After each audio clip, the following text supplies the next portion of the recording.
What their coach says about long-term goals. Qatar's long-term goal is, of course, the World Cup in 2022. While they may have a lot to do to convince the world they are ready to host the sport's biggest event, their team has at least been much more convincing in their last two games after the stage fright that saw them beaten so easily on opening nights. This is only the second time they've been in the knockout phase, the Asian Cup. And while they are definitely underdogs today, the vocal crowd may help them raise their game to another level, something they will definitely need to do if Japan are in the mood today, Andy Harper. Certainly the case, Simon. Looking forward to it immensely. It would be a huge surprise, really, if Japan don't get through this quarter.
Well, Bruno Metsu has labelled Japan as the Barcelona of Asia this week, but the Qatar fans are starting to believe in their team. In their last two games, they've been aggressive, organised, and shown real quality in the final third. They'll need all that and more if they're to cause what would surely be the biggest shock at this Asian Cup so far.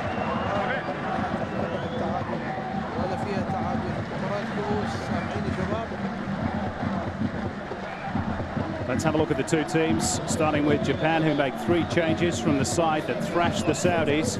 Keisuke Honda returns in midfield. Eiji Kawashima is back in goal after his suspension. And Masahiko Inoha replaces Atsuto Uchida, who serves a 1-game ban for 2 yellow cards. Up front, Okazaki, Maeda and Kagawa will form a potent trio.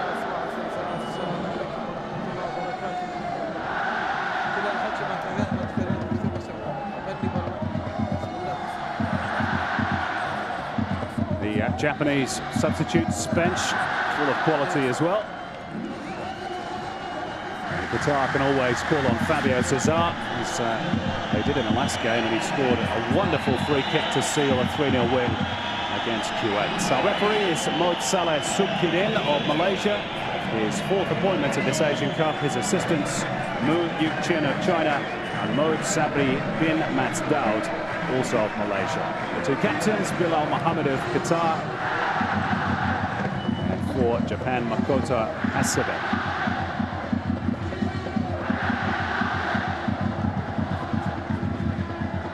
Alberto Zaccheroni remains unbeaten as Japan coach, 5 wins and 2 draws, a solid start to his tenure. Bruno Metsu on familiar turf today. He spent 2 years at this stadium as coach of the club side, Al Gharafa. Metsu has made just the 1 change today. Right back, Mohamed Kasola, of course, is out with suspension. So Mesad Ali Al-Hamed slots in and may have a tough night against Shinji Kagawa and co. Sebastian Soria still looking for his first goal at this Asian Cup. And Qatar also have 4 players sitting on a yellow card, which do carry over until the quarterfinals, but not beyond.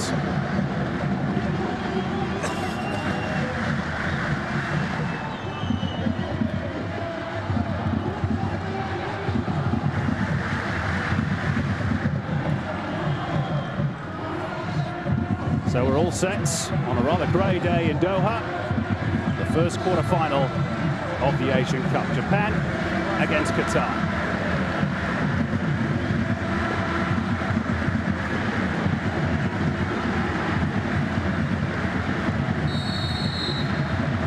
So we're at the business end of the competition. 8 teams left. Sudden death knockout football is here. The sense now, Andy Harper, that the tournament has really started. Isn't there always that sensation when you go from the group stage, Simon, into the knockout rounds, that the anticipation, the electricity just rises a notch or 2? And certainly being privileged to watch the hosts play with the crowd that they've attracted just adds to that occasion up against the favourites for the competition in Japan. This will be the biggest test that Qatar have faced so far. Qatar all in white this afternoon as Mohamed Al Sayed to get away down the left flank. The stadium not quite full, which will probably be a bit of a disappointment. There's still a very healthy atmosphere. Good contingent from Japan as well, supporting their side as they go in search of what would be a 4th Asian Cup. Alberto Zaccheroni, Andy, says that it's not their priority, this competition, but as we remarked in the previous games, once you get to the knockout phase, you can't help surely not want to win it. Indeed, once you're in the tournament, Simon, irrespective of your thoughts coming into it, once you saddle up for game 1, you may as well be in it to win it, as it were. Whatever debates around squad selections, etc., developing young players, they're all cast out the window. Now the job of every team in the tournament is to win. What's the key in this game, Andy? Is it the midfield battle? How Qatar get a hold of those wonderful ball players for Japan, or perhaps down the flank, Kagawa up against the replacement, Mesad Ali Al-Hamed? Well, I think it's twofold, Simon, for Qatar. Firstly, the key to their success in the 2nd and 3rd group games was the pressure they put Kuwait and China under early. They didn't allow them to play. They squeezed the midfield. Lawrence and Wessam Rissick were outstanding in the centre of midfield. But their job, and the mercury around that thermometer goes up markedly against Endo and Hasebe, even Keisuke Honda, who's on the ball now. Much more difficult task. That's the first thing they've got to do, is to establish their platform. But down the left is a massive problem for Qatar. Nagatomo's been one of the outstanding players in the tournament. Here's Shinji Kagawa. First incursion into the Qatar penalty area, and he succeeded in parts at least. He's won the Blue Samurai a corner kick. And the work that Nagatomo does down that left-hand side is hitting Qatar right in their weak spot. Mate Ismail, the number 2, a good defender, a good attacker as a midfielder, not a good defender. And the one substitution made today, Asad Ali, he's going to know he's been in a football match having to defuse Japan's left side. And the use of the arm there, as we saw clearly on the replay, was deemed not deliberate by a Malaysian official. And here's the first test for the Qatar defence, to be delivered by Yasuhito Endo. They passed that one with flying colours. But on the plus side for Qatar, Simon, I think potentially they have the most dynamic strike force in the competition. And Yusuf Ahmed, his performance against China completely illuminated the Asian Cup in 2011. Sebastian, we know him well. He hasn't hit his straps yet, and if he can, Mo Yoshida and Yasuki Kono are going to have a heck of a job containing them. But Qatar have to get a share of the ball for those two to have any chance today, and that's their big challenge. This is Inoha in for the suspended Uchida, Keisuke Honda. Now we're losing out to Lawrence, who's really grown in stature in this tournament, although he's lost the ball there briefly. Now Sebastian.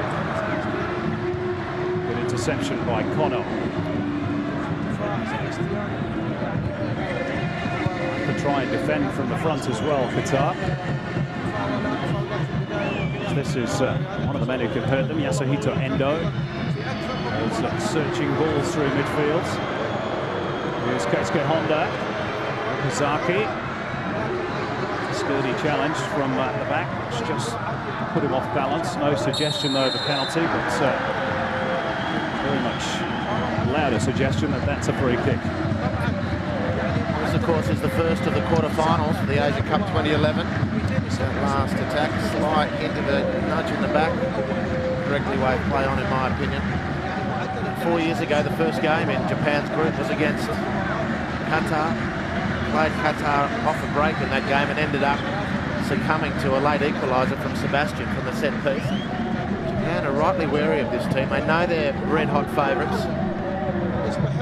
They know on most technical measures they have the better of Qatar. Equally, they know the host. Potentially very slippery opponent this afternoon. So rather optimistic from Ibrahim Majid. That's one way of putting it, Simon.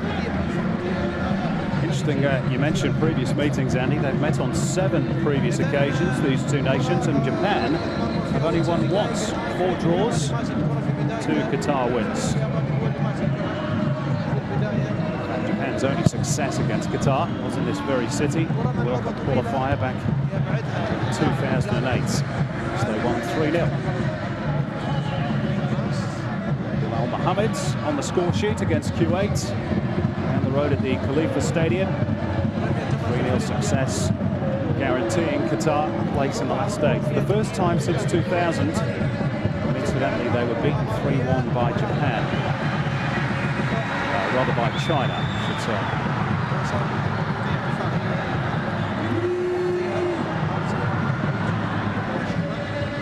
This is Nagatomo. Plays his football in Italy with Cesena. With 10 European-based Japanese players at this Asian Cup. Just thought about putting it through for Okazaki there, but realised he was offside. The were already looking to stretch Qatar, and even early when Japan, particularly Endo, he receives the ball. On that occasion, it was off Nagatomo. Turns when not under pressure, and that's the first sign that Qatar are rattled because they haven't been able to pressure Endo to start with. And then he turns and faces Qatar's goal, and his first pass bisects the midfield and leaves Lawrence and Wisdom Rizik completely stranded. Japan are in attacking mode and Qatar stretched. It hasn't taken long. Honda, Kagawa, very tight in there. So many white jerseys around. Sebastian Soria, bundled over, Endo. Masahito Endo.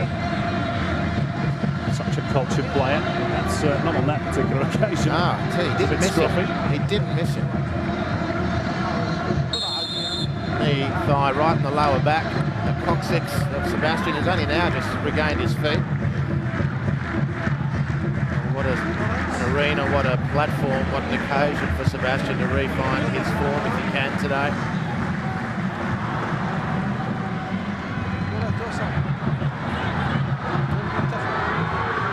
Here is Sebastian looking for a shooting opportunity. Oh, and then a great save from Kawashima.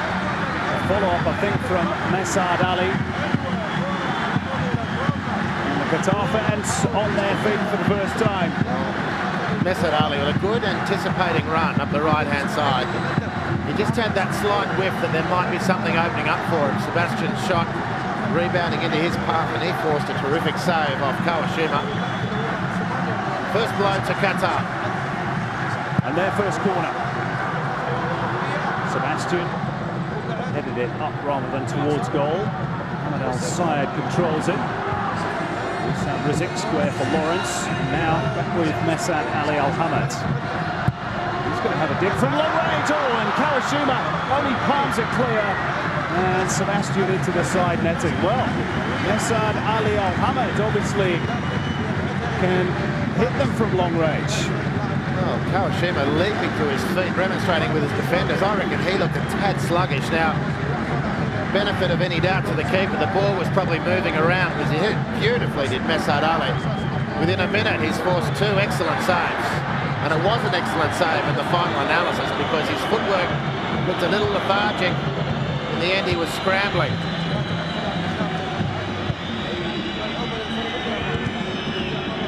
Good riposte from Qatar, but they were put a bit under pressure in the early moments by the heavy favourites.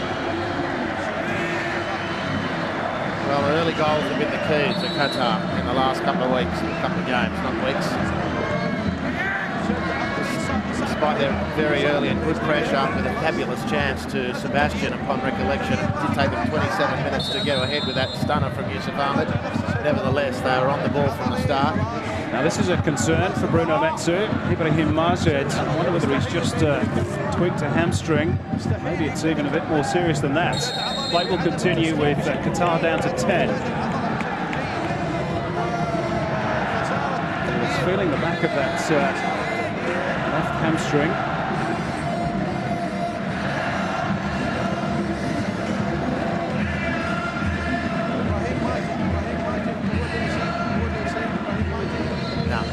He's gone. He's gone, Ibrahim Majed. Well, that's a huge blow for Bruno Metsu. Already without Mohamed Kasola through suspension. Now he's lost his other fullback to injury. Well, we've only played 10 minutes. And Ibrahim Majed, as well equipped as anyone in this Qatar team to look after Shinji Okazaki. That's another advantage Japan's way. Mohamed Al Sayed has dropped in the left fullback for the time being. Good header by Sebastian. Now Kawashima has to get there quickly. And the flag was raised against Yusuf Ahmed. Finally, just to finish that early goal story, Simon, an early pressure from Qatar. Just took them 11 minutes against Kuwait. So good start for Qatar is vital today, and they so nearly got it. Mesad Ali's two good efforts. Japan will look to settle. The longer they can contain Qatar, take the sting out of the crowd, the sting out of the home ground advantage, the better for the Blue Samurai. This is Inoha. Diagonal crossfield ball, and between them, Bilal Mohammed and Asad Ali Al-Hamad sorting out the danger for Qatar. Now Sebastian, he's onside here. He's been forced wide by the ball. There's nobody in the middle. And he cuts past one. It's in! Sebastian has his first goal in this Asian Cup. Kawashima beaten at the near post. Qatar in front. Al Gharafa on its feet.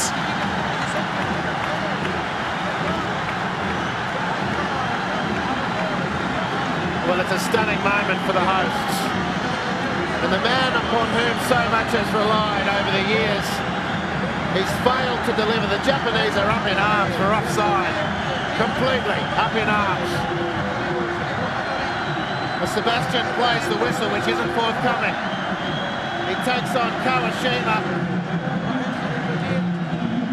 This is going to be interesting to see what transpires here. The referee in deep conversation with his officials. Well, Alberto Zaccaroni is suggesting on the sideline he wasn't just offside, he was offside by a mile. Well, he's not. It's not a mile, it's close at best. I think he's on. Anyway, leave the controversy to burn. Yoshida beaten, pointless. Kawashima beaten. Hasn't been a great start for the keeper. Beaten to his near post. The goal stands. The hosts are up by a goal to nil. It's not great keeping from Eiji Kawashima. Well, he's had to wait until the fourth game of the tournament, Sebastian. But finally, he's off the mark. And Qatar, Andy, are on their way. And the early goal syndrome has struck for Qatar. Now, what do Japan have in response? Honda clipping it through. Here's a chance for the equaliser. Kagawa forced a little wide. Chips it towards Nagatomo. Keep it in play. By the way, that change has been made for Qatar. Ibrahim Majed replaced by Khaled Mufta, who is a natural left fullback. So that's a bonus for Al-Anabi, the Maroon. Not as big a bonus as Sebastian's goal. Gives them something to defend. And Japan come at them, which they surely will. Cool as a cucumber.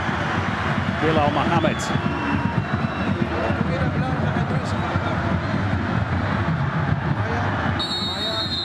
Right foot. You said it, Andy.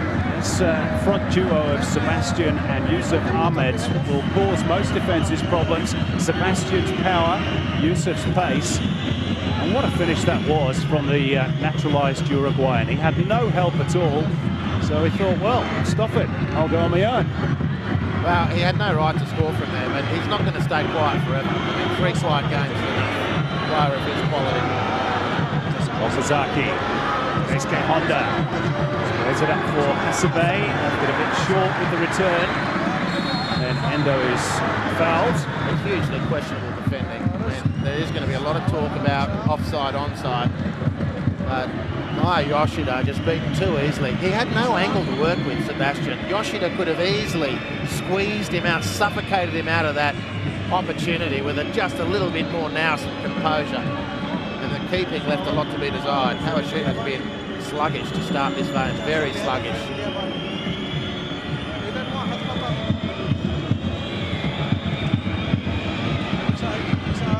They'll find it difficult to contain those front two. Confidence rises, they get some possession to chase down, a bit of acreage in which to run. Yusuf Ahmed, he is like greased lightning. Sebastian's no slouch either. The two of them are going to cause nightmares for Japan today. Now they've got their tails up and their nose in front. Well, Japan are the free kick specialists. We saw that at the World Cup. Keisuke Honda lining it up, driving it into the defensive wall.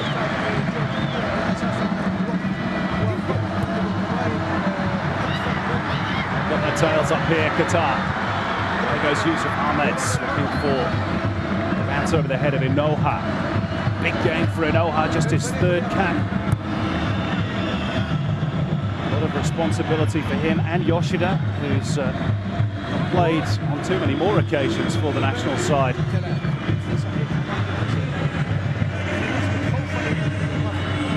is Yoshida.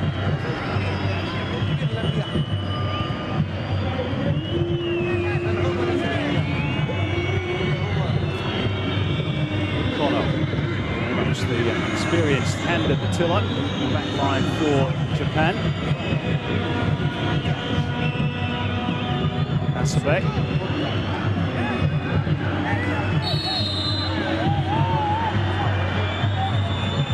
Free kick, Japan.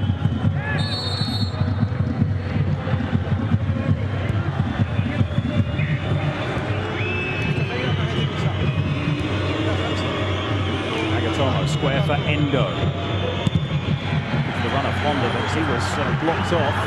Away come Qatar. Yusuf Ahmed, the tricky Yusuf Ahmed. To his strike partner Sebastian on the score sheet already. Down a little too easily. I thought Yusuf might have gone himself there. Sebastian with the diagonal run across his strike partner's path, taking defenders with him, and did open up the right channel. Defending very high up the pitch, which you can understand trying to squeeze Qatar and not let them out. But though, as soon as the play breaks up and the field is open, space in behind the back four for Japan is very vulnerable. Nagawa. It's in by Honda, should be the goalkeepers.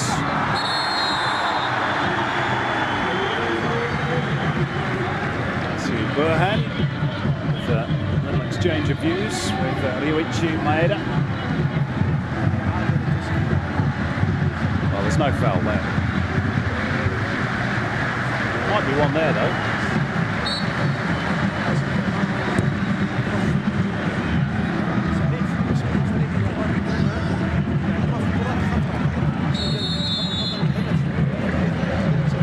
Has to be penalised.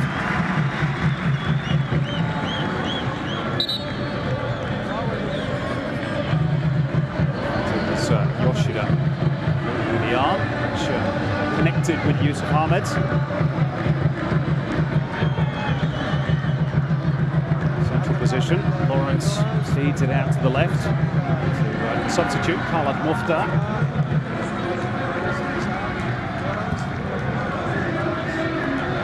Assad Ayal Hamad. Another great ball. Metsu resisting the temptation to revert Hamid Ismail back to the right fullback position, where he played in game one, of course, against the Uzbekistan side. A bit of a nightmare, in all honesty, so it's probably the right decision.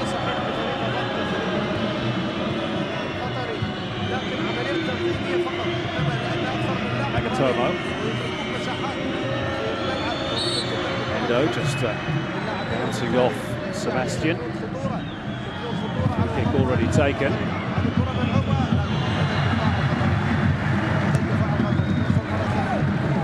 Asabe's header. Nagawa really hit his straps as yet at this Asian Cup, and he was a bit unfortunate there as he slipped. He fell onto the ball and made contact with it with his hand. Just lost his footing there. Here's another look at the offside, Andy. He's nowhere near offside. The lines on the pitch tell you that. Well, that's if the lines are mowed straight. We have to believe they are, but that is the only indication we have from that angle. More distressing for Japan is the way they got beaten at the end. Really, he was going nowhere, Sebastian. He is a high-quality player. He's opened his account for the tournament. It's taken longer than it might. He missed a complete sitter against China game 2. Blazed away on 3 or 4 other occasions. Well, maybe he was saving them all up for the knockout phase. And how often can you say that about good players, Simon, when the team needs them? He's been their star turn for 4 years now. He's given them an enormously valuable lead here. Throw met by Yoshida. Cleared by Keisuke Honda. Back in by Al Ghani.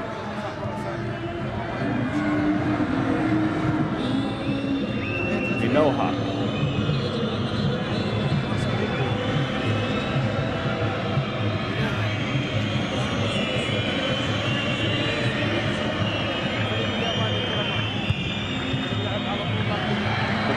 out Okazaki.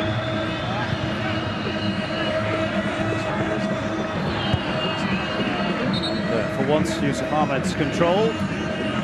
It's not of the highest order.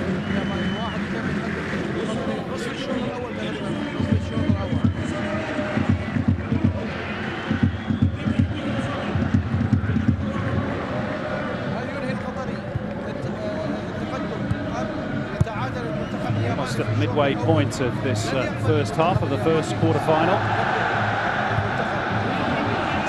Favourites are concerned, it's not really going according to plan. Free kick here though, which Keisuke Honda is in a hurry to get on with. Okazaki has been flagged. That one was very tight. I thought he was probably onside there. Of that incident, we did have an excellent view because of our broadcast position. There might have been a breastbone in it.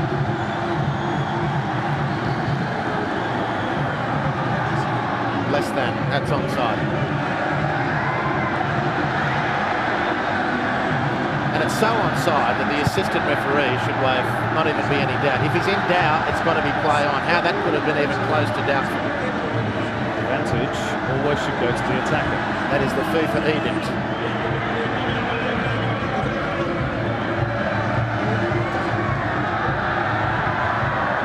It did on Sebastian Suria's occasion.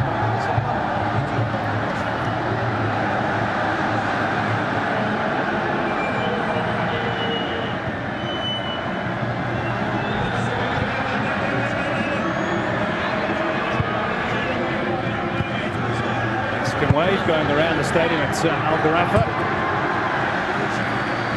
The Doha dance, as we've dubbed it.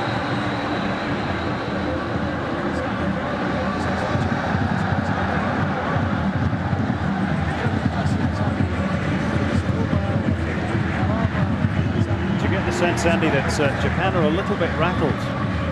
Easy to say, of course, when they're trailing. No, I get more of a sense that Qatar are excellently organised. They're playing a very compact back four and midfield four. Yusuf Ahmed and Sebastian doing a good job at delaying. Here's Nagatomo. Pushes it wide of Seam's left-hand post, and he's just reminding his fullback to be alert. Good effort from Nagatomo. He's a super player. One of the highlights of the tournament, in my opinion. I've really enjoyed watching him play. Japan need to release him more down the left-hand side, really stretch Qatar. And that's the problem for Japan at the moment. Qatar will organise, the defensive midfield doing a good job as a block, the front two delaying well.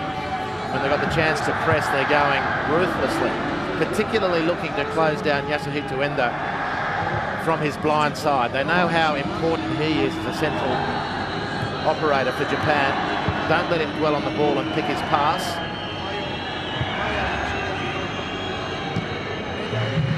Doing this very well, Qatar, at the moment. They are. And playing off the break nicely. Yusuf Ahmed. So good defending by Kono. Now perhaps there's the chance for Japan to get that free-flowing passing game going. Under, though, is again quickly closed down. They're working very, very hard, the Qataris. No foul on Wissam Rizik. Honda back in possession. Japan back on the attack. Asabe clips it in. Lawrence tidies up. Ahmed Ismail sprints away. He can motor too, this bloke, don't worry about that. Taking on Nagatomo, getting to the byline. It took two Japanese players to stop him.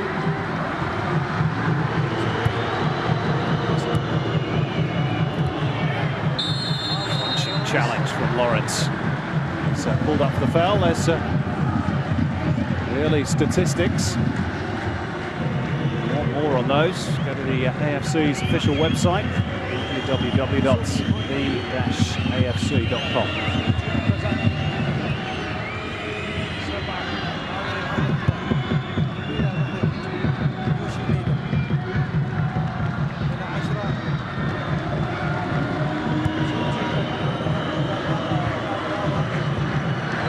Maeda forced to forage for the ball from the left flank. Precious little of it in the middle. Hasabe. Held up by Al-Ghanim. It's all a bit too narrow. Of course, they don't have those forward runs of Chiller on the right today. Noha proved that he could perhaps fill that gap in the match against the Saudis. Kagawa. Honda is free. This is better by Japan. Okazaki onside! Okazaki, and it's headed in by Kagawa! 1-1 at Al Gharafa. Shinji Kagawa's first goal of the tournament. He's broken his track too, but set up by Shinji Okazaki, and the favourites restore parity. Well, they're not feeling that much under pressure, Japan, because they can organise a celebration after being stretched for the opening quarter of this match. Again, that's a good advantage played by the assistant referee. Not offside, and it should be play on. And that came on the back of a wonderfully patient piece of play. Now, you want to know the key to Japan winning this football match. It's encapsulated in that move.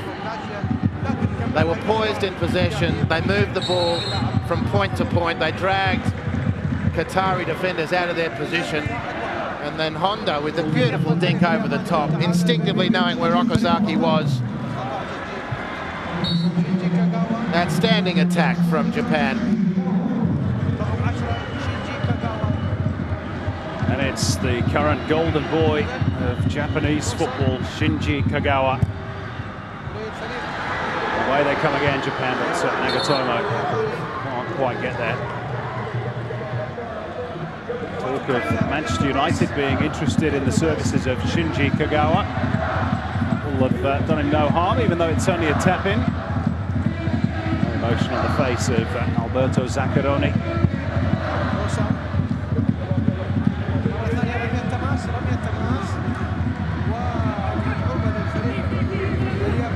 All of a sudden, it's a little quieter at Al Gharafa. Apart from the Japanese fans, that is, who are waving their blue balloons in the air.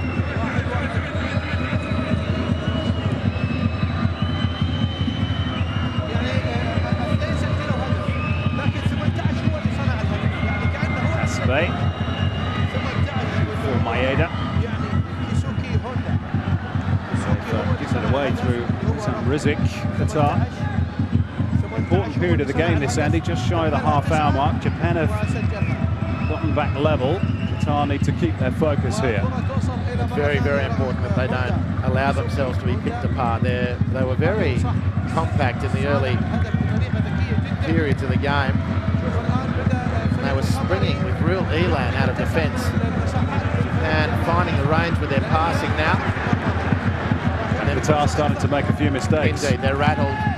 The brilliant chance they'd worked for themselves and taken 12 minutes from Sebastian has now been extinguished by Japan, who from here have all the capacity to completely turn the screws on Qatar,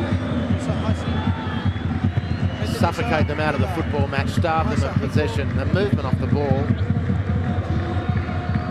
is really something to watch when they get into the swing of it, Japan.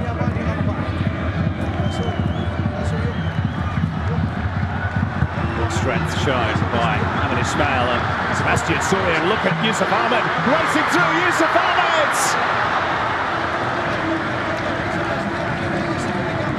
Wow, his pace again, Andy. Really concerning the Japanese defence. And a wonderful warning shot for Japan if they needed one.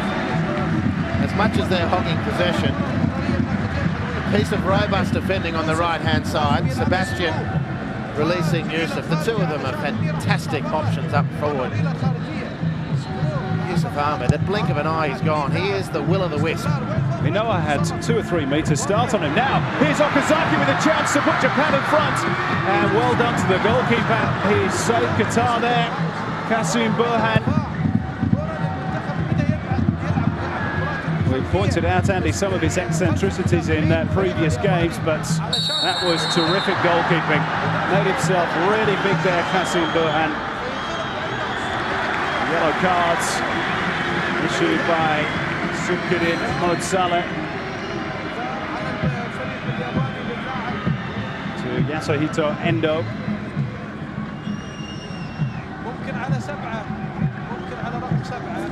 Well, that was, in some senses, a brave piece of goalkeeping from Qasim Burhan, because the goal that Japan scored, he found himself in a similar position, and he was pushing the envelope too, wasn't he? Look at the end of the penalty area. And enough teammates supporting him there. This is the yellow card. Endo, to be quite frank, there's not a lot in that foul, if anyone, came from Kono. I don't think Endo is anywhere near him, is he? That was the centre plank of his defence, which he prosecuted. The referee wasn't having anything of it.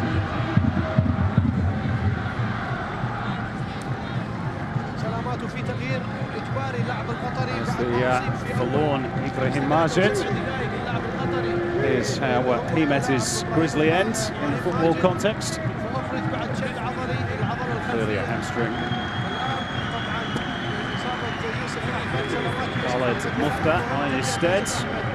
Graduate of the Aspire Academy for Sporting Excellence, just down the road from here.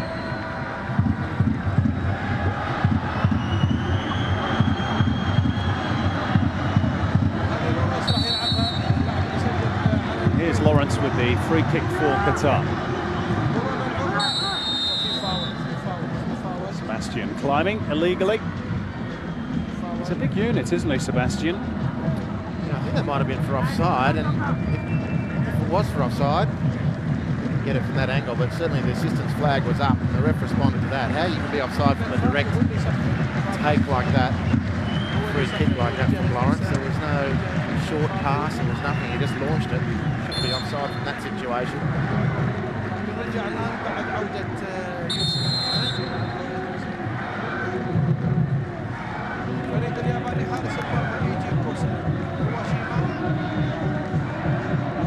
No one will be more grateful to Shinji Kagawa than the goalkeeper, Eiji Kawashima.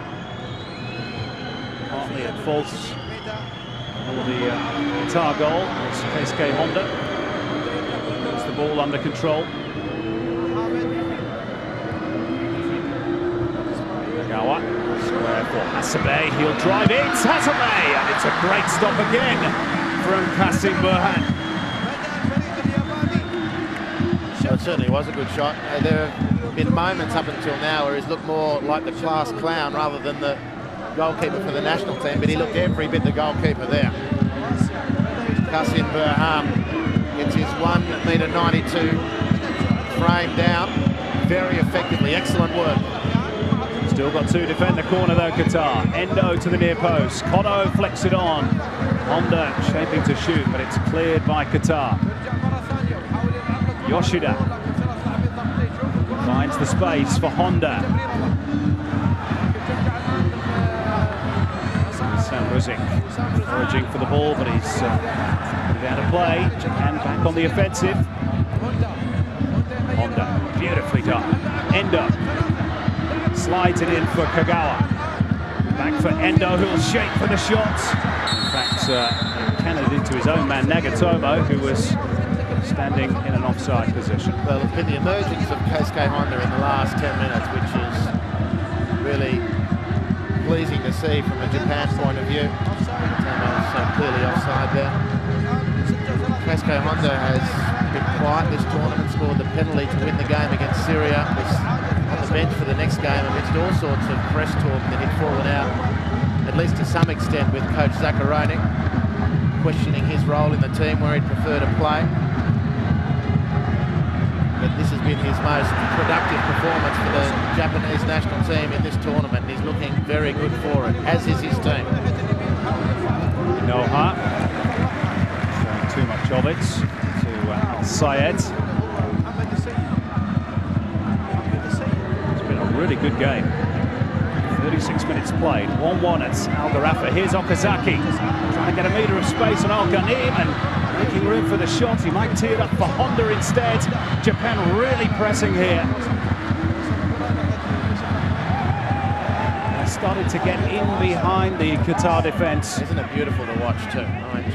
Japan just stretch their opponents with this precision, short passing.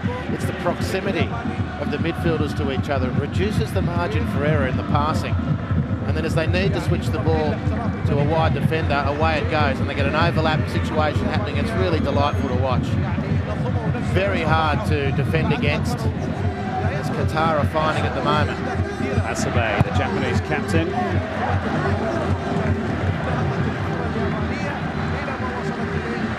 See Burhan, a little bit of reorganisation perhaps of that defence that has looked pretty solid in the last 2 games. It is really being tested here.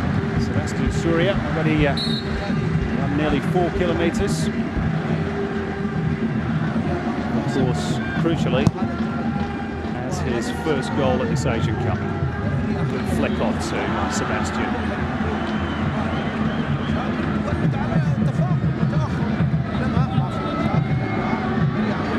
Kono's picked up a knock behind play. Japan continue, but it's a little wasteful. Maeda just not looking along the line. I agree, had plenty of time just to hold his run. Just hit the brakes. There's no need. Just pump the brakes.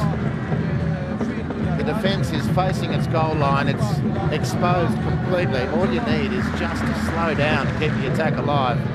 It's a poor play from Maeda.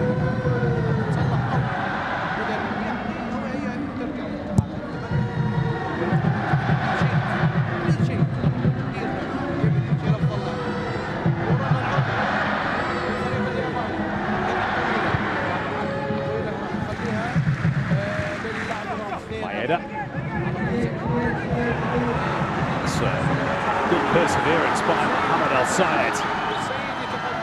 Something up here for Qatar, but 2 defenders across quickly, and 2 was 1 too many for Mohamed Al Sayed.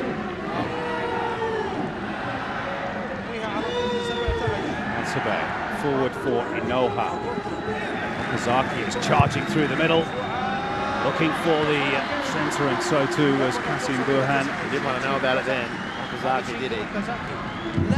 Exactly, that the goalkeeper would have been kneeling down like a good strain. On that one, he wasn't going to argue. Hat-trick against the Saudis, of course. Shinji Okazaki, 2 for Ryoichi Maeda.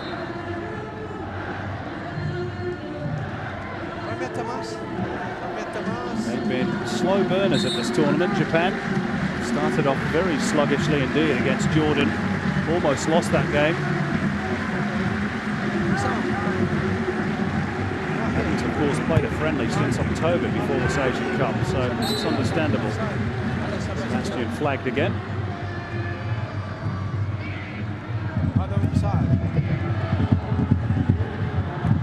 It's a really tough half of the draw, this one. Whoever gets through will have to face South Korea in the semi-finals. So no easy path. Big showdown at Khalifa Stadium. Nor should there be.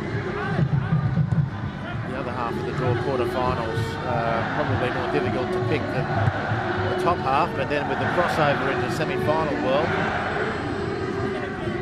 the whole discussion changes focus completely. South Korea or Iran looming in the semi-final. It's a difficult prospect either way. Cut it. Yeah, of course, I was forgetting about the Iranians. South Korea still haven't beaten Team Melli. My apologies.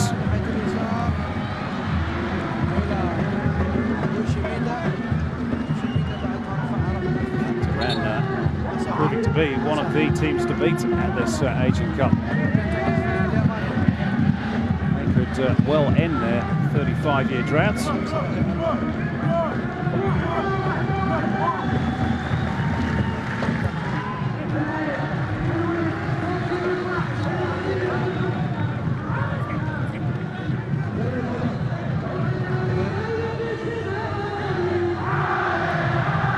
This has been a fascinating contest thus far. There's plenty of ebb and flow to the contest, both sides having their periods of superiority.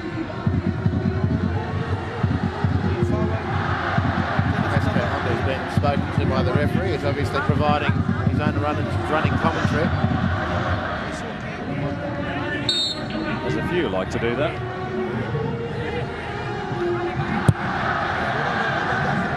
Try and hit Sebastian, and again, the flag is up on the fast touchline. That's the 3rd time Sebastian's been offside from a set piece. He's trying to steal a march. can't blame him for that. And over the course of time, one's likely to fall for him. Another one got the better of the decision for the goal. Fairly so, it would appear. Game in the pattern most people predicted. Now it's dropped nicely here for Kagawa, who flashes it wide off the upright again. A half chance perhaps, really. But in his current form for Borussia Dortmund, I just fancied he'd take that. Well, don't you reckon? If that was the best Stadion in Dortmund, that would have hit the back of the net the way he's been going. 8 goals in the German Bundesliga. Really exploded onto the scene. More surprising because before that he was playing in the 2nd division in Japan with Cerezo Osaka. This is Mohamed El Sayed, right-footed but playing on the left flank for Qatar. Wissam Rizik's header. Sebastian brings it down. Looking for Yusuf Ahmed. There was half a call for a handball there against Nagatomo. Few Japanese hearts in mouths just for a fraction of a second.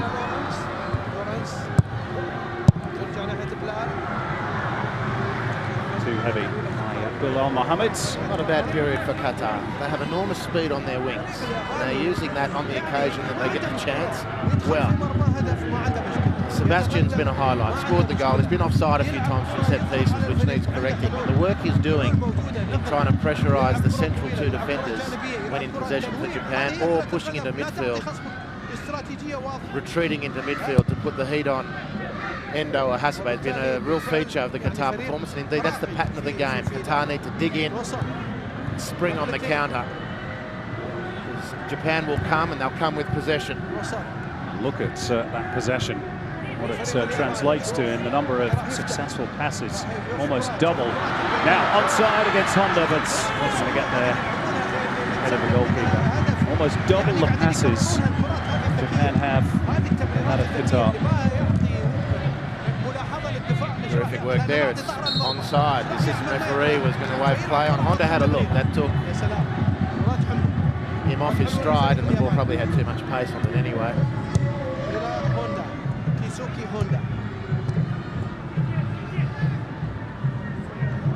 This is Endo. They're going to run by Okazaki, and again they're just trying to spring that offside trap. The weight of the pass is going to have to be very carefully measured though as Qatar push out. Well, Endo knows he blew that one. He wasn't under the pressure he has been for a lot of the half. Okazaki has made the run. That what was required was well within the capacity of Yasuhito Endo. 1 additional minutes to be played at the end of the first 45. Japan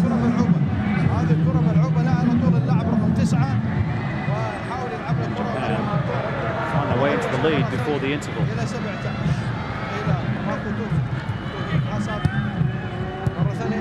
Kono, left it a bit short for Nagatomo, did well to get there and steer it into the path of Kagawa. Here comes Japan. Shinji Kagawa came off the arm there of Qatar player, but not deliberate, so it'll be a corner, probably the last action of the first 45.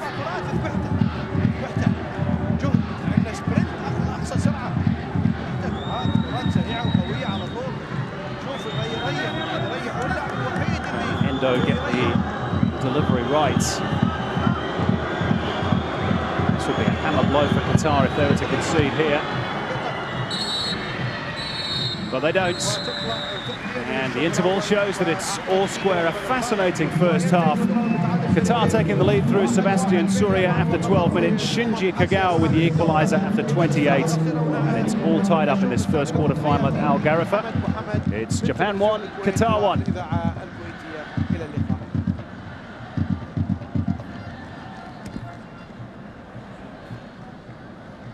Well, Andy Harper, it's been fascinating viewing. Qatar have certainly had their moments. They've suffered that injury, of course, as well to Ibrahim Majed. If they were to go further, he might be a doubt for the rest of the tournament. But overall, you'd probably say both coaches are relatively pleased with their team's efforts. Yeah, terrific quarter-final. Really terrific quarter-final. You know, Qatar up against it as far as reputation and playing talent and available resources for a football team are concerned. Japan just crawling with players and did well to get back level.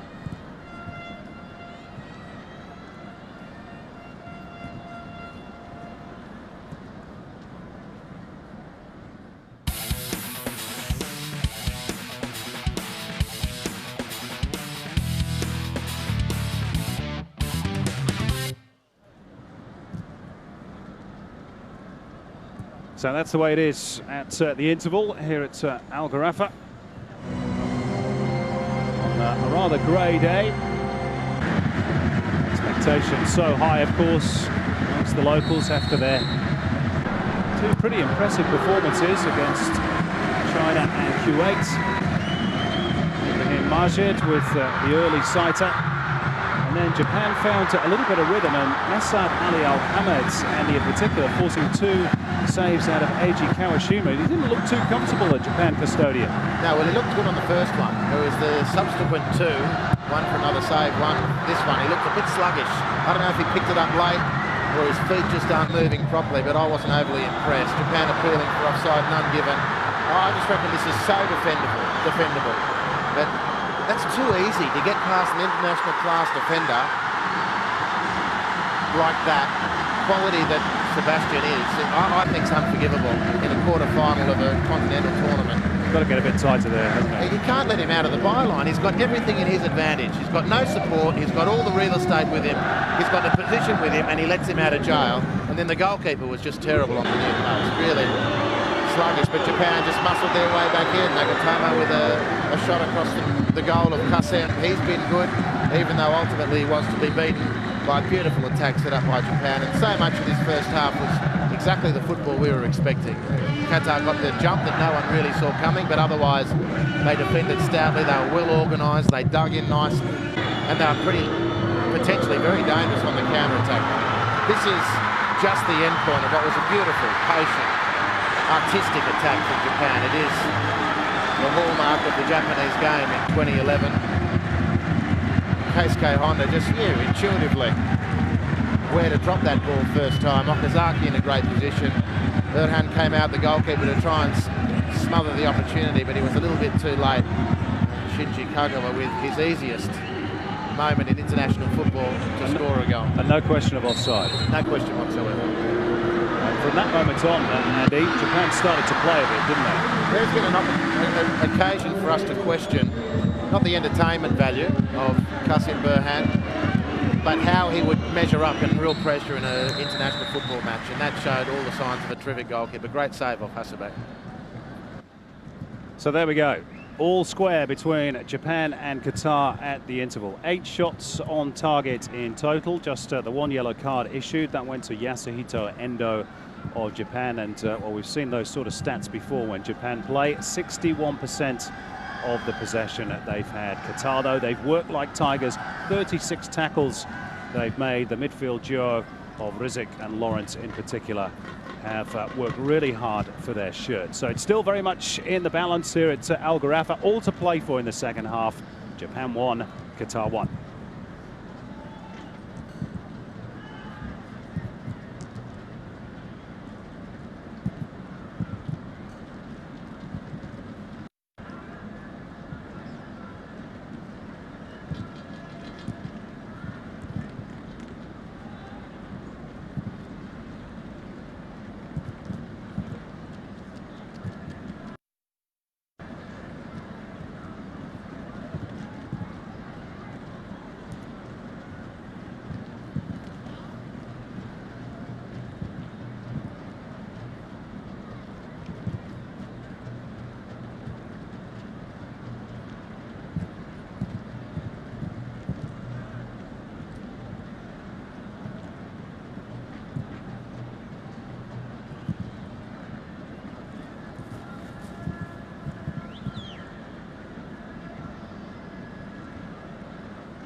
So all square at the interval in this first quarter-final between Japan and Qatar. Shinji Kagawa cancelling out Sebastian Soria's early strike for Qatar. A narrow angle he had. The Uruguayan-born naturalised Qatari managed to squeeze it through Eiji Kawashima despite the Japanese pleas for offside. And Qatar were rampant for a little while, but Japan worked their way back into the game. Okazaki clipping it over the goalkeeper, and Shinji Kagawa finishing it off. So 45 minutes to find a winner. If not, there'll be extra time and then penalties. I've just seen Bora Milutinovic, the former coach of China at the 2002 World Cup, and of course now working with the Qatar FA. I said, who's going to win, Bora? And he said, we are. It's very much we, as far as Qatar is concerned, for Bora Milutinovic these days. We shall see. So it's Qatar in all whites who get us back underway. Start of the second half. No further changes made by either team. Immediately, Andy Harper, a free kick for Qatar in a pretty good position too. He looks to be in a bit of trouble too, Yoshida. He's going to pick up a yellow card for his trouble. Rub some salt into the wounds. At least the referee was reaching for his pocket. Well, if he does, then Yoshida, who's already on a yellow card, would miss any possible semi-final. Japan would play in. Awkward, heavy fall for Yoshida. Looking a bit groggy, isn't he? This is a wonderful position for Sebastian Soria. Imagine he'll line up for the free kick. Fabio, of course, on the bench, scored that wonderful free kick against Kuwait in the dying moments of the third group game.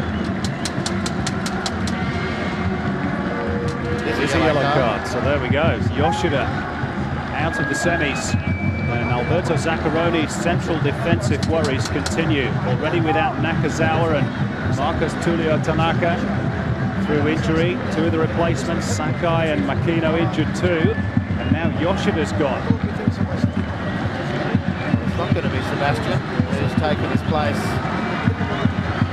A line of white shirts adjacent to Japan's wall. It's Lawrence who's lining up. We've already had a taste of how Lawrence can hit them. Well, right at the start of the second half, could this be a key moment in this first quarter-final?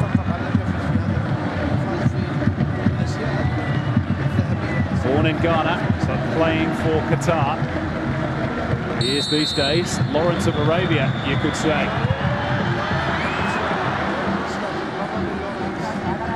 He's not quite proved to be the hero of yore. I do wonder why Sebastian's not on the set piece. He's got a thunderous shot. That's exactly his range. It's not a crossing situation. It's not as though you want him to be challenging defenders. I just wanting him. Last one from there.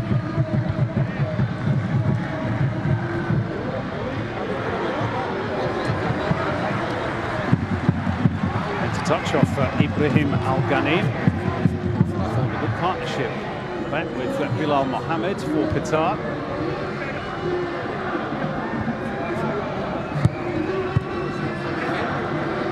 And with Keisuke Honda, clear trip. Combative Wissam Rizik. Had a terrific tournament, Wissam Rizik. Terrific tournament. He's having to fight hard for his colours. Al Garafa this evening up against one of the most functional midfields in the competition. But he's holding his own. The difficulty for Qatar is the defensive unit. Put it this way, the entire team when they're defending has to be in such sync with each other, cover up, double up, push, drop, move laterally. It's all going to be so well organised, otherwise Japan will find a way through.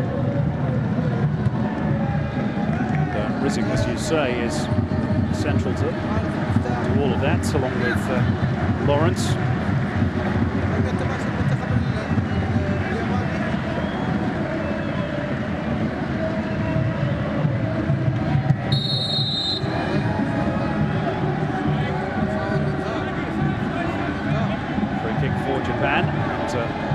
ticket has been issued to Ibrahim Al-Ghanim for this little trip on Maeda.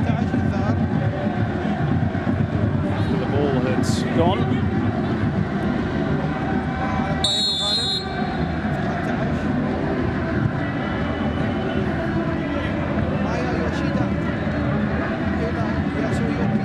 This is Yoshida. Asabe. Inoha. A little bit lucky there.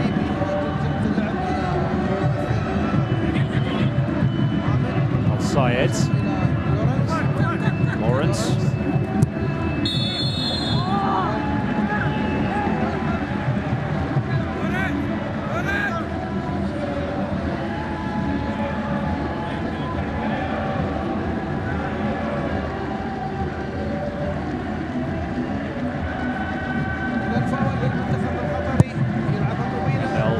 For the muscular figure of Sebastian, but Yoshida is that particular duel given away by Maeda.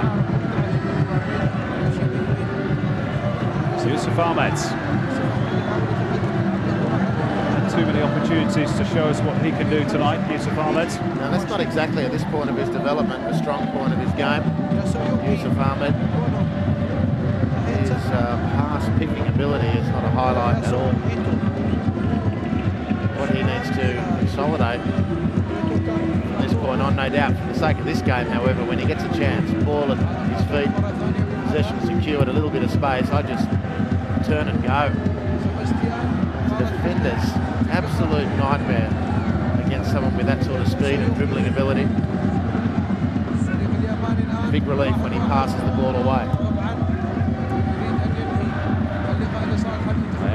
Unable to combine with Kagawa. Foul on Lawrence. Scrappy at the start of this second period. Roberto Zaccaroni studying concentration. Bruno Metsu a few moments ago, angered by referee's refusal to give a free kick for what he perceives to be persistent fouling on his striker Sebastian.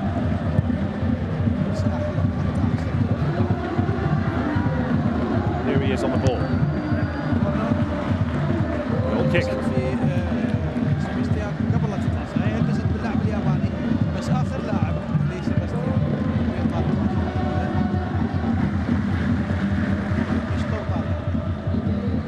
didn't get the bounce of the ball there, did he, Sebastian? 60th cap tonight for Sebastian. He's just netted his 23rd goal. Maybe he could be on for a 24th here. Cross to cover. There's another example of Yusuf Ahmed turn, and his pass wasn't great when the defence was all set up to be split apart. Lawrence met by Endo. Assad's Neil Hamad.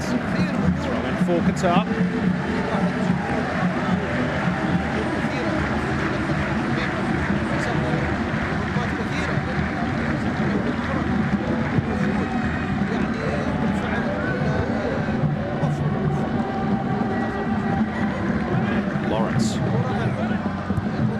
Good ball. Sebastian, chance to turn and run at the Japanese defence, but look how quickly the space is closed down. Got the ball by fair means. Kazaki. Yoshida. Kagawa. Endo with the switch. Much on that for Tomo.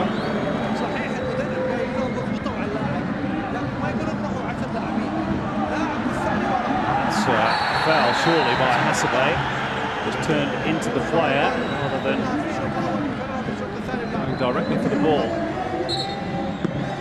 Well, you can smile, but there's no doubting this was a free kick. Well, he was beaten, completely beaten. It's the last effort by Sebastian. It's clear obstruction. He's left the line by which he was running to stop the progress of the forward. I'm not quite sure what he was complaining about. Yusuf Ahmed was away. Again, another example of the youngster's speed and the threat he poses with the ball at his feet. So a chance from the set piece for Qatar. Sebastian will again be the target, no doubt.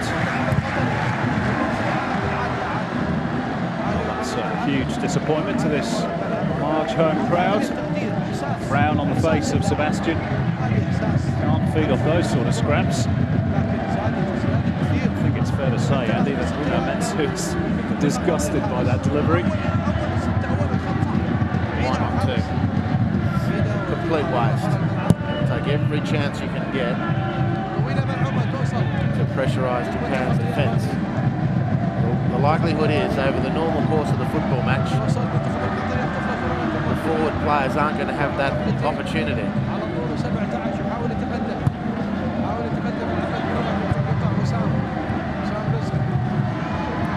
there's not a lot of space on the park at the moment for either side. Very congested.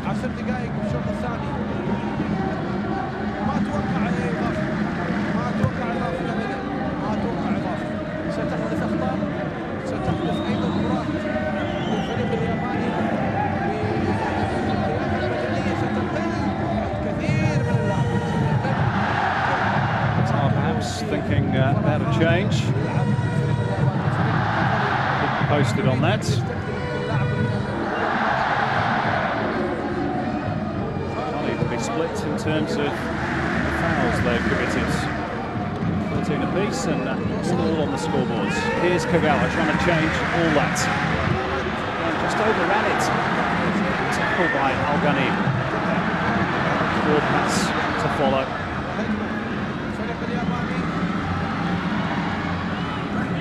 Really any rhythm about the game at the moment, Andy? Well, no, Qatar are doing well to make sure there isn't. The more the rhythm, the worse it is for Qatar. Here's Nagatomo. Oh, and it's flicked just wide of the post with the head of Shinji Okazaki. Arrived late. Just couldn't steer it between the posts. Timed beautifully. The run, the pass, just the angle on the header missing. Khaled Mufta was caught on his heels and Shinji Okazaki needed to do better. All the hard work done. He knows it.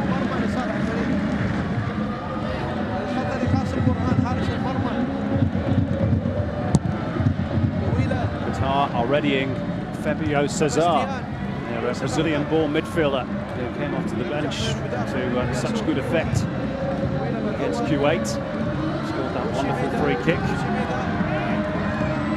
He'll be arriving shortly.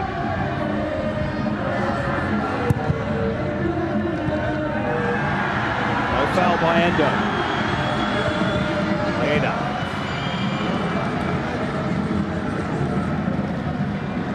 Lawrence. Volleys it clear. And again.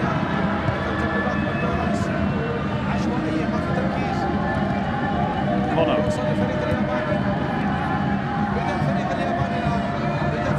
Asuba finds the space for Kagawa. Endo. How many numbers are back for Qatar?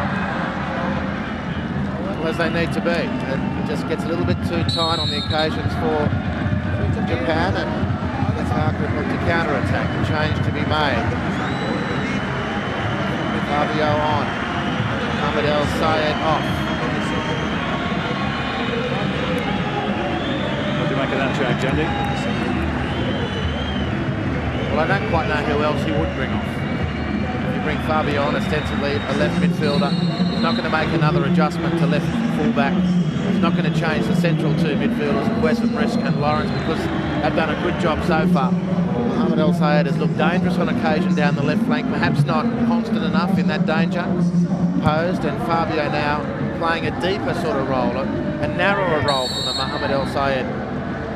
Looking, I would suggest, to be closer to the two central midfielders, and when the ball does break down from a Japanese turnover, Fabio in that more narrow position can look to retrieve possession and start an attack rather than just launch the ball wide, hoping that El Sayed can get the ball. That's how I interpret it.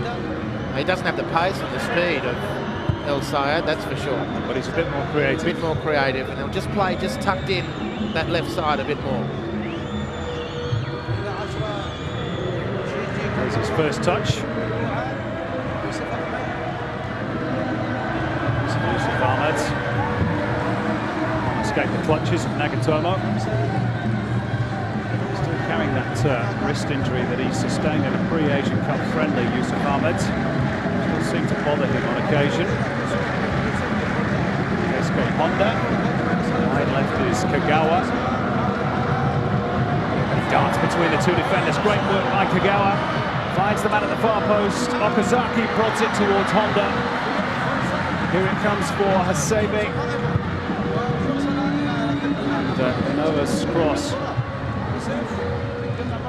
No one in particular.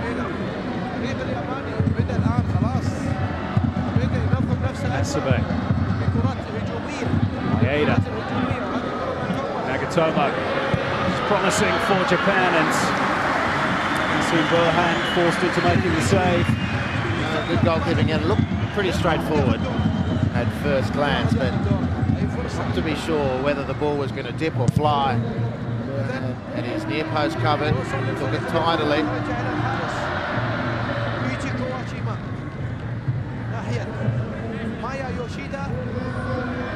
That's a loose one. Yusuf has pace again. Settles both Nagatomo and Yoshida. Has he left the foot in there, Ahmed? Well, it's Yoshida who's going to get the second yellow, which equals red. Well, Andy, I'm not sure that's the correct decision. Maybe we're wrong, but to me, that's a poor call from the ref. Well, I didn't see a lot of his first yellow card, to be honest. He got uplifted from that one. This is the first yellow. I mean, he's been backed into by the striker. It's a free kick at best. It's certainly not a yellow card. And that's going for the ball. That's not a yellow card either. I mean, it's a horrendous decision from the referee. There's just a little bit of movement towards Yusuf Ahmed, perhaps to prevent him getting the ball afterwards. Is that what he's given it for? At a complete stretch, you give that a free kick. Oh, I think that's a horrendous decision from the referee. I have to say, Andy, I'm with you on that one. Zakaroni is too.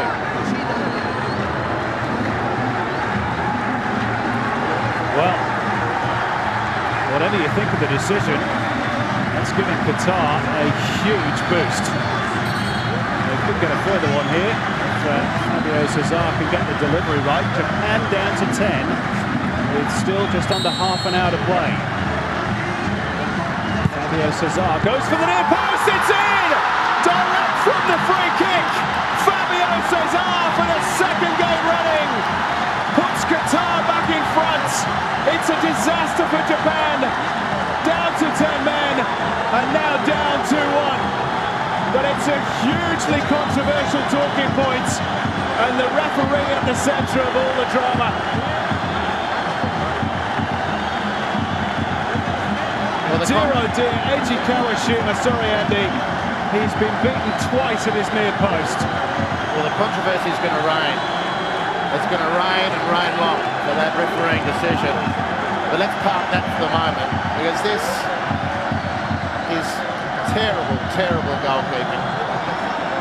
He just looks like a rank amateur. I know he had plenty of people in front of him, but Fabio's just hit that more in home than anything else. He's backed himself that the traffic's going to cause trouble.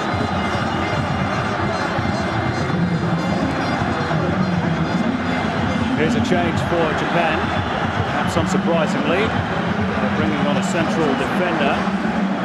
Yoichi Maeda is the man to be sacrificed. Reiki Iwamasa, who might have been first choice for this tournament due to those earlier injuries, but for injury to himself.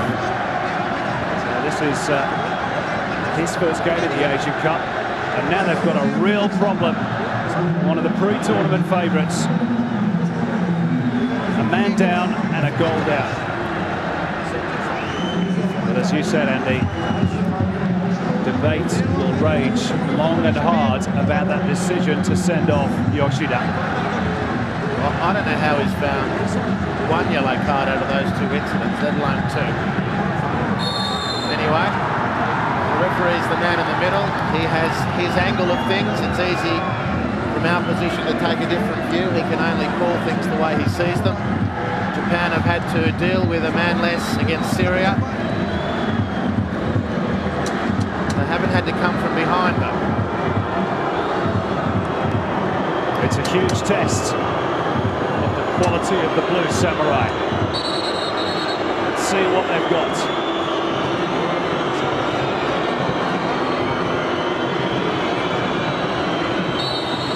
Endo to the middle of this free kick. Good shape to it. Qatar deal with it. And there is a real buzz around this stadium. With 25 minutes to go, by fair means or foul, whatever your view, they are ahead, and this is why, and it is shocking goalkeeping. Well, there was a discussion point coming into the game when he was sent off against Syria. His deputy, Nishikawa, was outstanding. I wonder if Coach Sakurani was tempted at all to leave the deputy in because he looked so comfortable. But the incumbent has had a poor game. He made a good save, two important saves before Qatar scored. Messad Ali, the first goal raised a question or two, and the second raised even more. And Fabio Cesar, the super sub. 2 free kicks, 2 goals. Not a bad return. Some blue faces amongst the blue jerseys.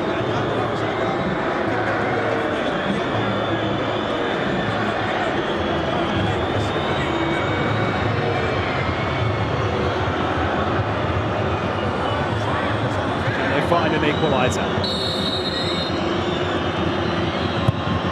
Endo's cross. Bilal Mohammed's header clear. Come from behind once, Japan. Have to do so again if they're to remain in contention. Iwamasa is now picked.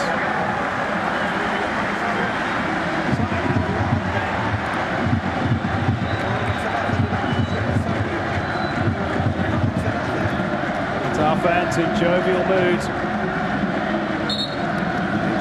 Well, you'll forgive him if he's not going to join in.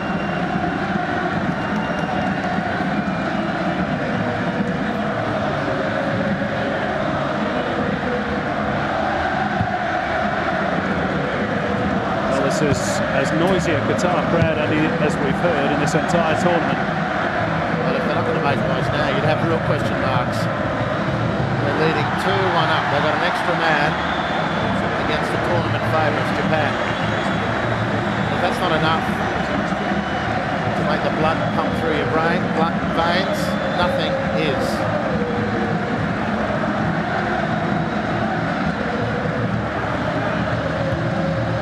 In our humble opinion, you may think differently at home. They've been given a rather large helping hand. On by Messad Ali. Syria wins a good header. Fabio Cesar slipping on the edge of the penalty box. It goes towards Sebastian. And deal with that one away by Iwamasa. Keisuke Honda. They need their big stars to fire now more than ever before, Japan. The likes of Honda, Endo, Asabe, Kagawa. They've got big reputations. This is the stage to prove them.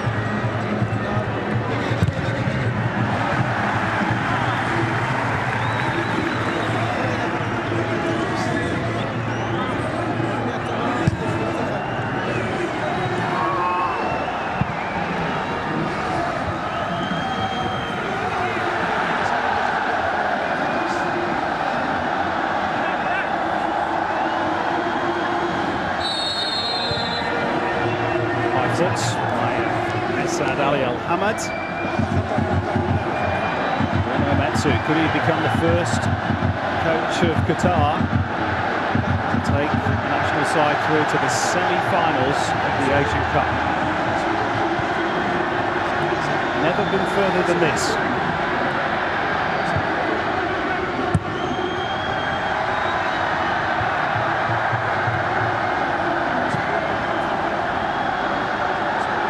The Doha dance continues.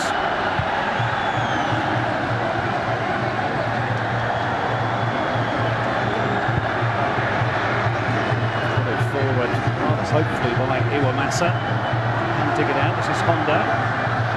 Almost breaks for Okazaki. Does break for Kagawa. 2-2. Shinji Kagawa.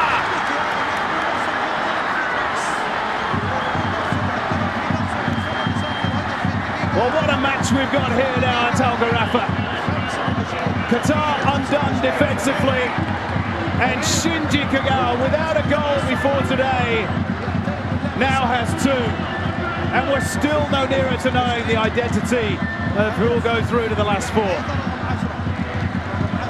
Well, Zach's Japan are back. And Zach backed his man, Kagawa, to deliver when the games hit the clutch moments. And the Dortmund star has kept life in the Blue Samurai, who had the blues just moments ago, but now they're back square. And it's all smiles for the men in blue. And it's game on here at Al Gharafa. You bet it is. 20 minutes to go. Twice they've come back from the dead, Japan. They simply refuse to lie down. And that's, Andy, sometimes is the mark of quality. They've had to dig out results at this tournament more than once. Well, they didn't drop their chins. They've still got an enormous amount of work to do, and there's still huge opportunity for Qatar. But two of the big names coming into this tournament have been underwhelming in games 1, 2 and 3, with periods for both throughout all those games. But Keisuke Honda and Shinji Kagawa in for a lot of criticism, but they both played well today. And away goes Hasami down the right flank. Can he find the centre? This is gorgeous stuff from the captain. Back foot Inoha. Oh, and it's a cross that doesn't match the sterling player Makoto Hasebe. Wonderful skills, and now Qatar on the counter. Straight to Endo. Well, don't touch the dial. This is going to be a grandstand finish. Which way is it going to go, Andy? Well, let's look at it this way. Qatar have used 2 subs. It goes into extra time.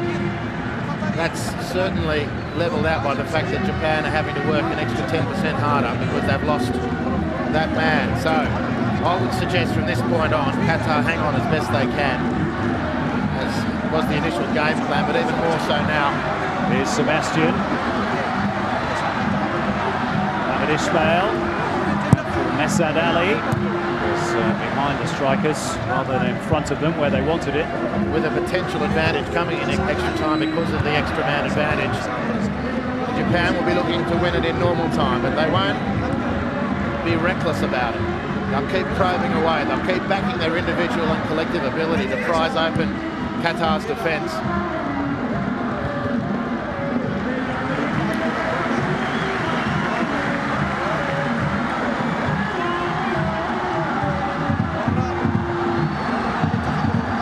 You can see Sebastian rising above the pack at least once for a meaningful contact. You can see Yusuf Ahmed in a 50-metre burst in open field to score as well.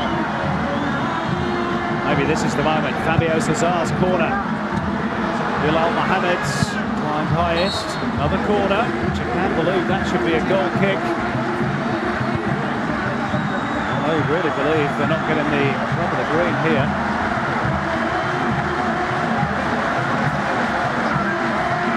Take 2 for Fabio Cesar. A little bit deeper this one. Way by Okazaki. This is Wissam Rizk. Messad Ali Al-Hamed. Sebastian. Maybe first touch, but his physical bulk keeps him in the contest. 4 years ago, Japan had the luxury of playing against Australia in a quarter-final of the Asian Cup. Australia went down to 10 men. Japan needed penalties to get out of that one with the man's advantage. Robust challenge from Sebastian. Interestingly, when he went to offer the hand of friendship to Kono afterwards, Kono wasn't having anything of it. Oh, it's a little bit late too, but Gower is okay. And Inoha continues down the right for Japan.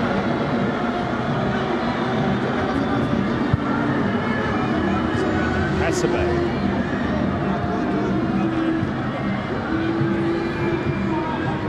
Now, even more, Qatar's plan from here with an extra man is to make sure no Japanese players are free in possession. I mean, there's no need for Japan to be able to pass the ball around now that Qatar have an extra man. Qatar's doing it at the start of the game to maximise their advantage. It should be even more the case now that they've got this extra player. SK Honda threading it through. Sabe. Held up by Al-Ghanib. Retrieved by Inoha. Down the line, but offsides against the Japanese skipper.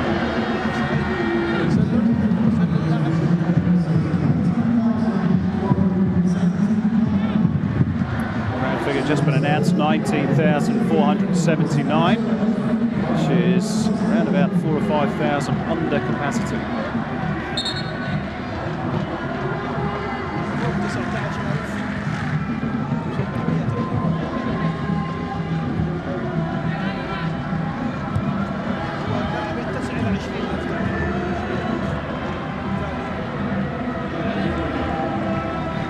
Quarter of an hour to go. That's Al Gharafa.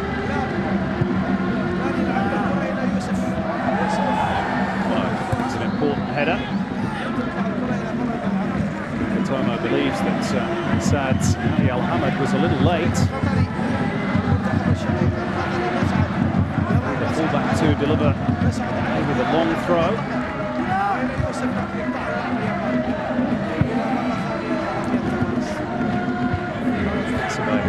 Lead by example. He's doing pretty well at the moment.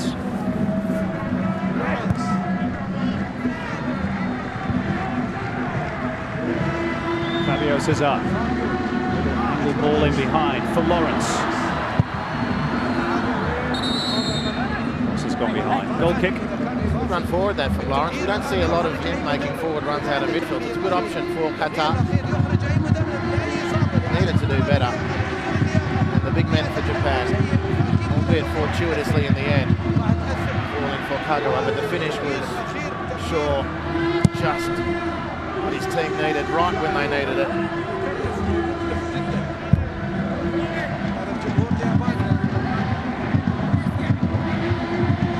From the position of parity, Japan can reset their course. Instead of chasing the game, they can build for their assault. But they shouldn't be allowed to dwell on the ball. If I'm Bruno Metsu, I'm absolutely demanding of my players that this isn't allowed to happen for Qatar. They've got a man extra. They're actually courting more danger than they need by allowing Japan to settle back into the game. Especially with this man in such good form. Nagawa, he's on hat-trick, of course. Just broken up though, and here come Qatar. Too big man there for Sebastian. Apart from the free kick, that's what Fabio has come onto the field. So just playing as a more orthodox left midfielder rather than a left winger, as Ahmed El Sayed was. An early pass over the top, the range and the direction for Sebastian. The Brazilian is there as well for his free kick side. He called it correctly. It's a good option off the bench. Already has provided a dividend for Qatar. Tell you what, Andy, if Japan are going to win this Asian Cup, and that's still a big if, they're certainly doing it the hard way, aren't they? They had to dig out the results in the group stage after having a man sent off, the goalkeeper, in fact, Kawashima. Now they're down to 10 again. Injury time equaliser against Jordan. All being made to work hard. Here's Endo going through the middle. Slowly stopped by Al-Bani, and now Qatar on the offensive through Yusuf Ahmed. Cheeky chip too. worth a go, that. Well worth a go. Millisecond. Eiji Kawashima won't be at all proud of the work he put forward for Qatar's goals.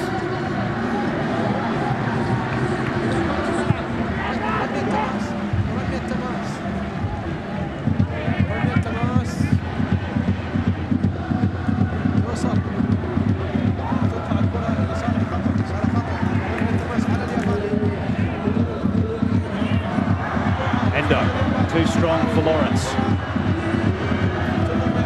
They were a bit behind play, so they'll try and angle it towards Okazaki instead.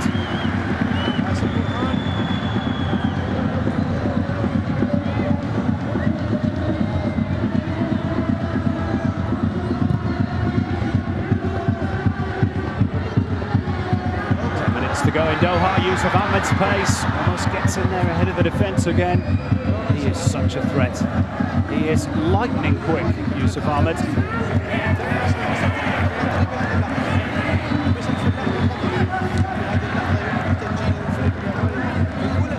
Next goal, if there is to be one, will probably win this contest, you'd think.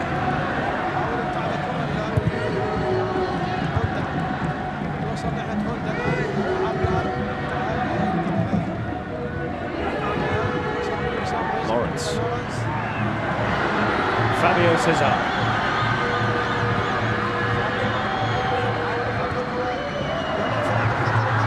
Khaled Mufta. Great cross. Retrieved by Fabio Cesar. Square for Lawrence.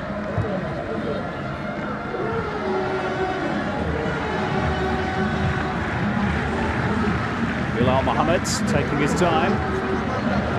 Taking more time. Yeah, and a different option. There's no need for those low percentage balls. They can take their chance now with the extra player to stretch Japan, who are dropping off as you'd expect. In their entirety, the strikers dropping right off to just 15-20 metres outside their own penalty area. It does provide enormous opportunity for Qatar to experiment a little bit.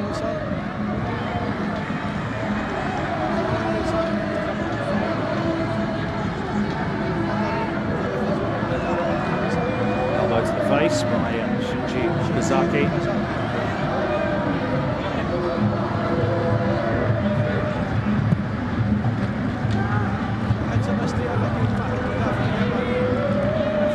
Fabio Cesar. He find the angle for the cross. He can't, but he gets a corner. Next best thing. More pressure on Japan. Goalkeeper who's had the wobbles for Japan today.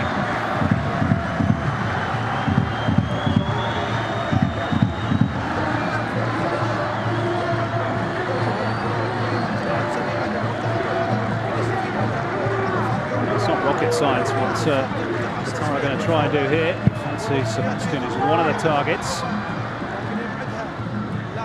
Just dropped off behind the defenders. Here he is on the ball.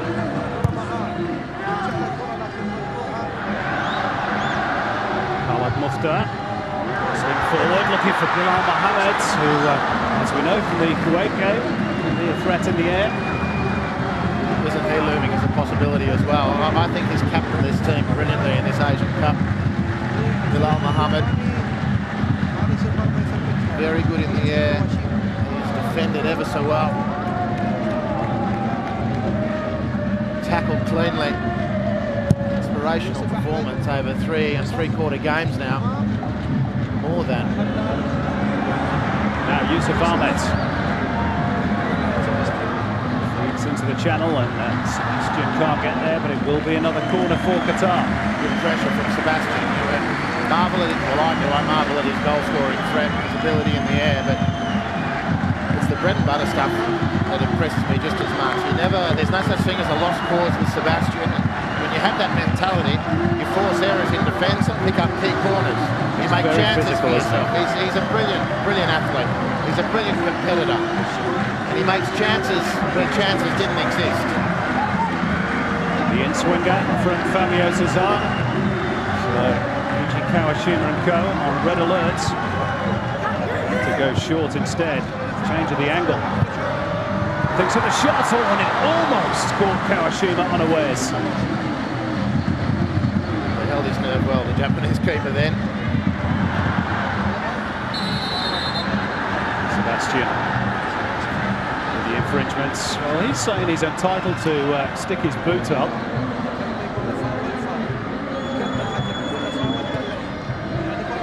So many of those down the years, haven't we? I think George Best made this particular manoeuvre famous.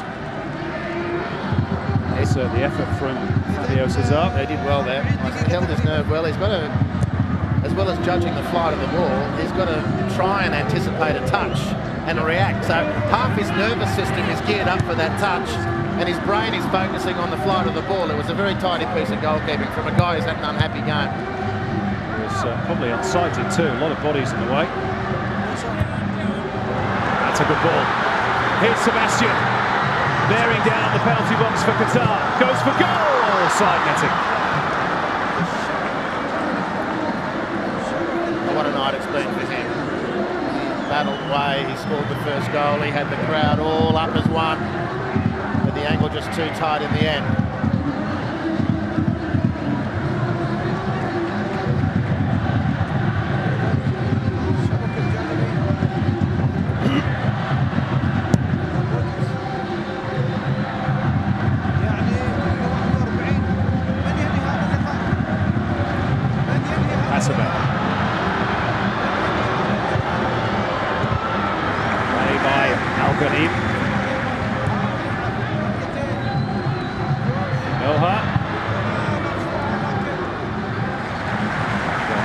Dramatic piece of goalkeeping from Kassim.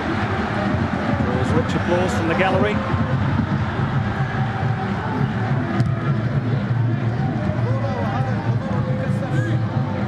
It's really poised on a knife edge here. Flying embers to a fascinating and at times controversial game. Still, they can't be separated. Yusuf Ahmed's gone down. I think every time he falls on that wrist, he probably gets quite a lot of pain. It certainly looks that way.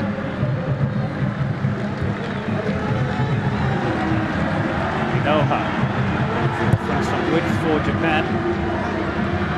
SK Honda. Okazaki.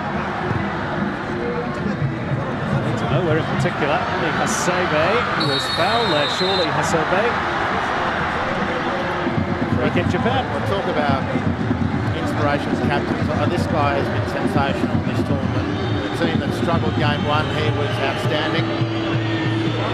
Has been hugely responsible for Japan regaining their swagger. And this is exactly what a captain needs to do. Indeed, any leading player, any senior player in any team needs to get the bit between their teeth when things are tough. And Hasebe forced the issue there. Good anticipation, good determination. Through the foul, which is in a very, very handy position. SK Honda, Yasuhito Endo.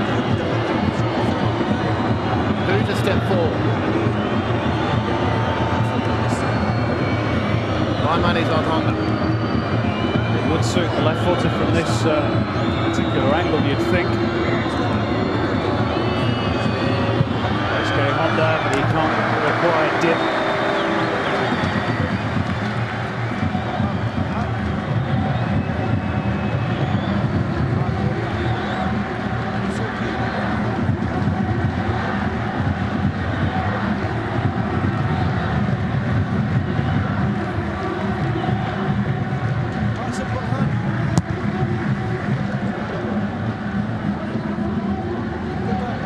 Player who's heavily linked with the move to the English Premier League with Liverpool.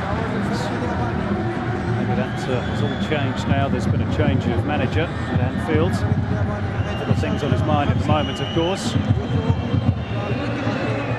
He's perhaps getting a winner for his side. Here he is, Keisuke Honda. Good scrambling by Qatar. Still with Japan in the shape of Endo.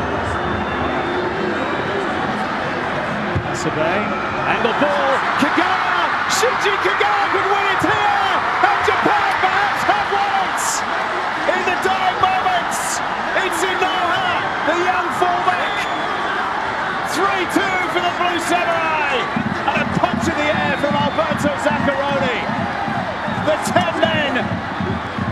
showed nerves of steel. Unbelievable. Well, they've backed their ability, Japan, and they've got plenty of ability to back. But they've been let off the hook by Qatar, unless there's something remarkable from the host nation in what can only be the few minutes that are left. But what about the composure? To angle the pass through traffic. Shinji Kagawa tries to take on the keeper. Burhan was outstanding in this exchange. Scrambled, desperate. And Inoa slides in unannounced from right fullback to pierce the empty net. And in fairness, had it not, it probably would have been a penalty. Japan 3, Qatar 2. What a game we've had here at Al Gharafa. And still Qatar are not finished. Well, they've got 4 minutes, Qatar, to retrieve the situation. And I think, unless they get out of this, 3 minutes it is. I've just lost one already. How time flies. It is 4 minutes. Oh, they've just corrected it. I thought I could read. I'm not going crazy. But if Qatar don't get out of this, the post-mortem for them would be that they didn't take Japan on when they had the numerical advantage. They sat back and let Japan get back into their rhythm. A cardinal sin. Well, wonderful skills by Shinji Kagawa, weaving his way through. That surely would have been a penalty had Inoa not been on hand to tap it home. Now, there will be discussion about offsides for Inoa. I'd suggest he was level with the ball. Certainly the angle on that replay would suggest he was at least level with the ball, which is onside. Would you say that in the end, Andy, and we're not finished yet by any means, but quality has shown through? There's no doubt. They've been like, look, Qatar have been good opponents. But I can never understand why a team that has the extra player doesn't do the first thing, and that is take the opponents out of the equation, winning possession. Esad Ali is off. Jarrah Al-Mari is on.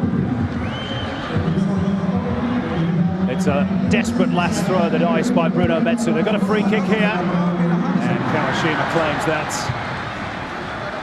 And it goes against what Qatar have done in the games 2 and 3 to get this far, and that's exert enormous pressure on your opponents. And when they had the best opportunity to do that against the competition favourites, they just took the foot off the accelerator. Almost 2 minutes of additional time played. Claims for a push on the edge of the box. Has the referee given the free kick? He has. I'm not sure that I think he's given a corner. It's not a free kick, it's a corner. It's change time for Japan as well. Mitsuda Nagata is to come onto these final frenetic moments, and it's Shinji Kagawa. What a hero he's been. Cometh the hour, cometh the man. 1 goal and 1 key assist to rescue Japan's hopes from the embers. 2 goals. That's how good he is. Corner's been taken before Nagata can get into position. Heard the shout from Kawashima. Not that I understand Japanese, but it translates just as well. Get the ball out of there. Fabio Cesar trying to weave some magic. Sebastian into the near post. Oh, so close for Qatar. Ibrahim Al-Ghanim. Somehow he's found a corner in that. The referee. It was a brilliant effort constructed from Qatar. They're not going to die without a fight, the hosts. This might be their last chance, the hosts, to stay in the tournament. Fabio Cesar to the near post. Kawashima a little out of position again. Another corner. 30 seconds to go. They can barely watch.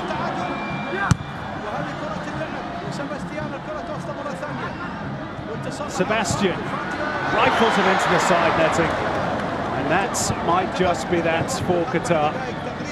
Well, again, the effort went to the near post of Kawashima, where he's been a little bit vacant this evening. But again, as the game's gone on, he's looked more and more assured, the Japanese goalkeeper. Some nervous final moments for Zach's Japan.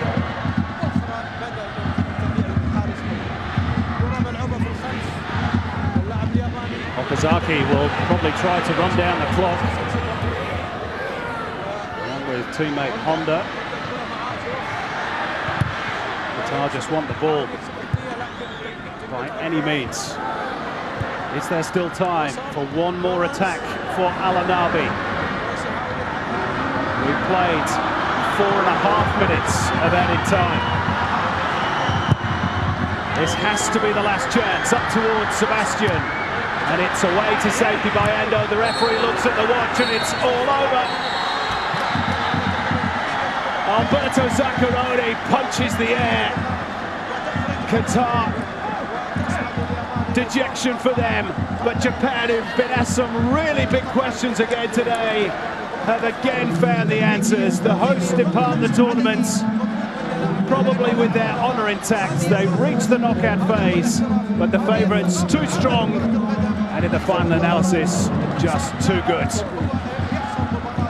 Japan 3, Qatar 2. It's the Blue Samurai into the last 4 of the Asian Cup.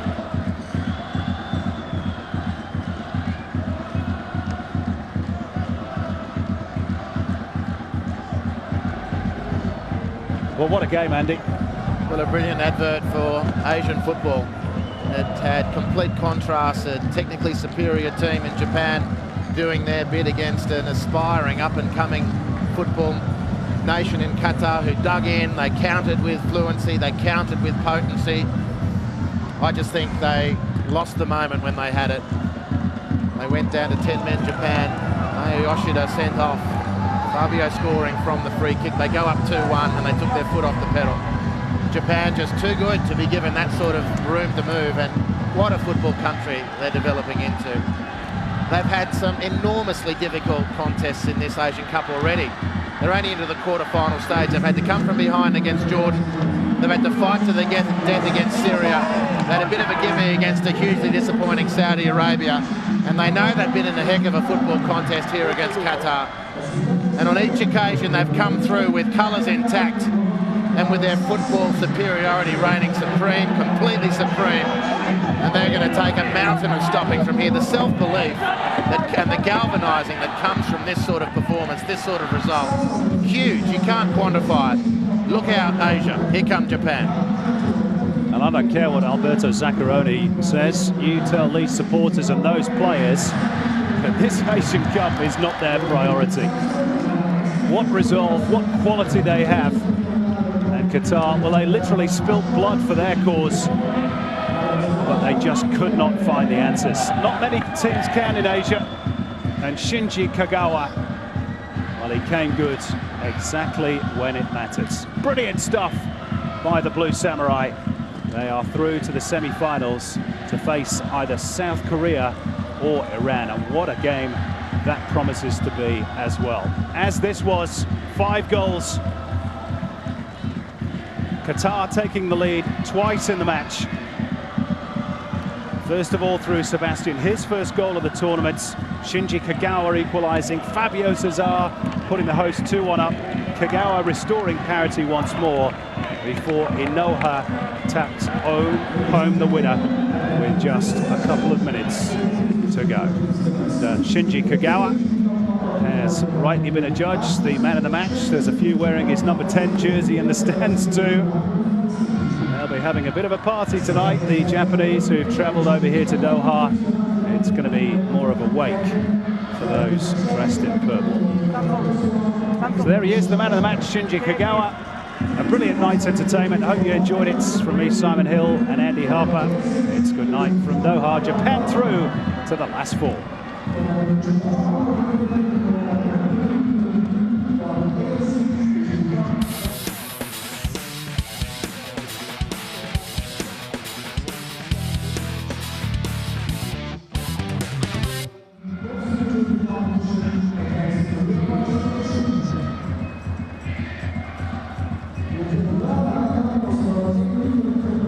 هارد لك خروج حزين للمنتخب القطري من هذه البطولة، أسباب هذا الخروج؟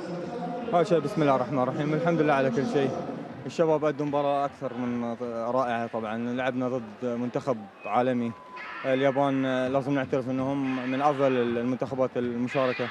الحمد لله الشباب كانوا قد المسؤولية، لكن ما